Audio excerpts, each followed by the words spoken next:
যে রান্না বাহারে আজকে পেঁপের রান্না করে দেখাবো, তার জন্য গাছ থেকে দেখুন পেঁপে পেরে নিচ্ছি। পেঁপে মানে টাটকা পেঁপের আজকে ঝটকা রান্না হয়ে যাবে।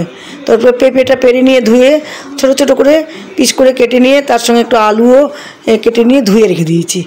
কড়াইতে তেল দিয়ে ওর মধ্যে সর্ষে ফোড়ন, পাঁচ ফোড়ন আর কারি পাতা ফোড়ন দিয়ে শুকনো লঙ্কা ফোড়ন দিয়ে যেই ফোড়ন ভাজা হয়ে গেল অমনি আমি কেটে রাখা পেঁপেটা দিয়ে দিলাম। দিয়ে নাড়াচাড়া করে নুন দেবো, নুন দিয়ে নাড়াচাড়া করে ঢাকা দিয়ে দেবো। তাতে কী হবে না, পেঁপেটা নরম হয়ে যাবে আর পেঁপের জলে পেঁপে রান্না হবে। ঠিক আছে, একটা মশলা রেডি করে রেখেছি আগে থেকেই, ধনে, জিরে, মেথি আর জোয়ান, মৌরি ড্রাই রোস্ট করে সেটা গুঁড়ো করে রাখা আছে। ওটা আমি করেই রেখেছি। সব মোটামুটি কিছু কিছু রান্নাতে দেওয়া হয়, খুব সুস্বাদু রান্নার মশলাটা।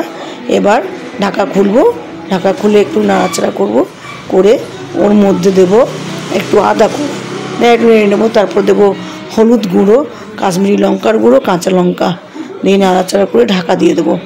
এবার মোটামুটি তো রান্নাটা হয়ে যাবে। এবার ঢাকনা খুলে রেখে তার মধ্যে ওই একটু সামান্য চিনি দেবো যাতে ব্যালেন্সটা আসবে। মিষ্টিটা দিলে রান্নার টেস্টটা বেড়ে যাবে। এবং ওই যে গুঁড়ো মশলাটা সেটা দেবো আর তার সঙ্গে দেবো একটু ঘি। নাড়িয়ে চেড়ে নামিয়ে রেখে দেবো। হয়ে গেল টাটকা পেঁপের ঝটকা রান্না। আপনারা করে দেখবেন কেমন লাগে। যে পেঁপে কোনো দিন খায় না তারও দারুণ লাগবে খেতে। আর যদি ভালো লাগে অবশ্যই লাইক শেয়ার করবেন, কমেন্ট করবেন। আর যারা সাবস্ক্রাইব করে না তারা সাবস্ক্রাইব করবেন।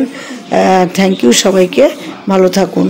এরকম করে নিত্য নতুন রেসিপি পেতে আমার চ্যানেলটাকে সাবস্ক্রাইব করে রেখে দেবেন। কেমন?